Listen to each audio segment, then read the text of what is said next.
პირველ რიგში დღეს არის ემოციურად ძალიან აქტიური დღე, იმიტომ რომ სავსე მთვარეობაა, ხო? ანუ ეს ნიშნავს, რომ ზედა მთვარე ერთმანეთის საპირისპირო ზოდიაქოს ნიშნებში დგება, მარტივად რო ვთქვათ, ხო?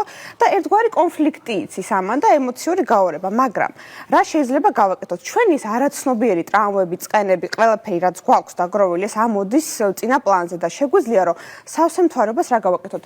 ვილოცოთ, დავუშვათ, სახლი დავალაგოთ, აი ნეგატივისგან გავიწმინდოთ, ხო? მთელი წლის განმავლობაში რა ნეგატივი წყენებიც გაქვთ დაგროვილი, გაატანეთ. დღეს გაატანეთ. ჯობია, დღეს გაატანეთ. აი ზოგადად სავსე მთვარეობას ითვლება, რომ ადამიანები უფრო აგრესიულები ხდებიან, ზოგადად. ეხლა სავსე